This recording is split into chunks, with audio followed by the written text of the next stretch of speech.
No, and I think we have to remember that, as you've noted, Yvonne, this was a photograph taken in 2022. So it really is much before this most recent Mother's Day photograph.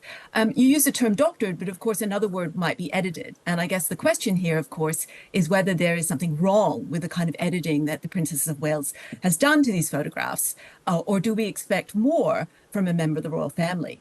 And of course, the royal family's had a very complex relationship with the press and with royal photography. They were early adapters of photography. They allowed public photographs to be circulated of members of the royal family. But on the other hand, they were very much professional photographs, not photographs taken by members of the royal family, except perhaps Sir Princess Margaret's husband, who was himself a professional photographer. What we have now is members of the royal family taking their own photographs, in part to control their image and to protect against press intrusion. But what we've seen is that there has been allegations of deceit by having this editing or doctoring done to the photographs. And I suppose here what we see is that the royal family is in new territory. On the one hand, they are absolutely adamant that professional photographers or paparazzi who take photographs that invade their privacy are absolutely taken to court by members of the royal family, as we see with Harry. On the other hand, if they submit photographs which don't meet press standards, they have to expect that there will be a consistent approach taken to those photographs, because after all, they would be the first to criticize if there are unflattering photographs taken of them circulating publicly. So in this new territory then, how do you think the royal family can navigate this and handle it at this stage? Is it really one of the biggest PR disasters William and Kate have ever faced?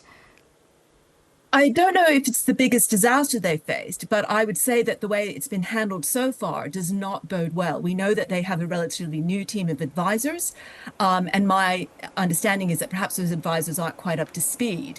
But certainly I do think that the latest video footage to be released, apparently by a member of the public, is not perhaps the most professional way to approach this. In other words, if all we're left with is kind of amateur photographers shooting video footage, and that's what's appearing of Princess Catherine, that seems to be a kind of knee-jerk reaction and pandering to the very wild conspiracy theories about her whereabouts.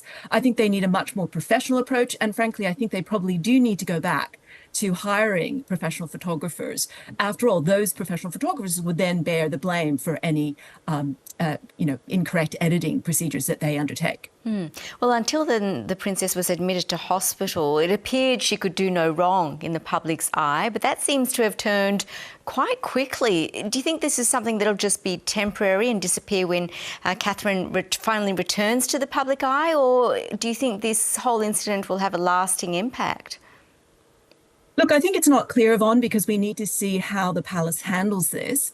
I do think that they need to remember they're playing the long game here, and that actually a too sudden return to duty or too sudden public reappearance is actually going to discredit them further rather than win respect. So my advice to them, not that they're asking me, would be to sit tight, to stick to the original plan, and not to pander to some of the really wild conspiracy theories that are circulating, because that simply fuels media speculation, but it also fuels public demand that they can, if you will, command Catherine to appear, and she somehow will. And I think that's a very dangerous precedent to start if you are royals who consider yourself to have a level of dignity and to be different from other people. And that's I think the key issue here, Yvonne. It's one thing to say everyone edits photographs, all mum and dads do it of their children. But the point is that these people are presenting themselves as not the same as everyone else. And I think that's a very fine and tricky line to toe, because they want to appear as relatable. They want to appear as interested in homelessness.